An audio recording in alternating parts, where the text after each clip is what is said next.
సంతకాలు కార్యక్రమంలో భాగంగా ఈరోజు 45వ వార్డులో అందరూ నాయకులు, కార్యకర్తలు, యువకులు అందరూ కలిసి పాల్గొని ఈ కార్యక్రమం ప్రతి ఇంటికి వెళ్ళి అక్కడ వాళ్లకు పరిస్థితిని ఎక్స్ప్లెయిన్ చేసి మెడికల్ కాలేజీలు ప్రైవేట్ పరం చేయడం వలన ఎంత నష్టం జరుగుతుంది, బీద పిల్లలకు వైద్య విద్య అనేది అందుబాటులో లేకుండా పోతుంది.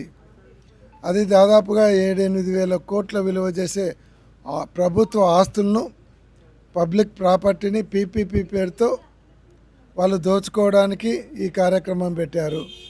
కాబట్టి రేపు పొద్దున రాబోయే తరానికి మెడికల్ సీట్లు బీదలు పెట్టి కొనాలంటే కోటిన్నర పెట్టి కొనే శక్తి ఎవరికి ఉండదు.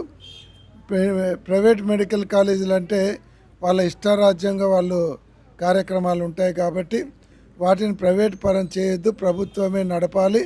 కేవలం 4-5 వేల కోట్లు ఖర్చు పెడితే మొత్తం కాలేజీలన్నీ కూడా పూర్తవుతాయి. అంతేకాకుండా అమరావతికి 1,00,000 కోట్లు ఖర్చు పెట్టినప్పుడు ఇన్ని లక్షల మంది ఆరోగ్యానికి సంబంధించినటువంటి ఈ మెడికల్ కాలేజీలను ప్రభుత్వం నడపడానికి చేత కావడం లేదంటే మీదంతా చేతగాని ప్రభుత్వం. 12 మెడికల్ కాలేజీలు నడపలేనటువంటి వాళ్ళు 26 జిల్లాలు అడ్మినిస్ట్రేషన్ చేస్తారా? 26 జిల్లాల అడ్మినిస్ట్రేషన్ చేయలేని వాళ్ళు ఎందుకు మీరు ప్రభుత్వంలో ఉండేది? సిగ్గు లేదు? మేము నడపలేము, మా చేత కాదని చెప్పుకోవడానికి. కాబట్టి మీరు నడపలేక కాదు, ఇవన్నీ దోచుకోవడానికి పెట్టినారు. కాబట్టి దీన్ని మేము ఒప్పుకోము. ప్రజలందరూ కూడా ఎదురు తిరుగుతున్నారు.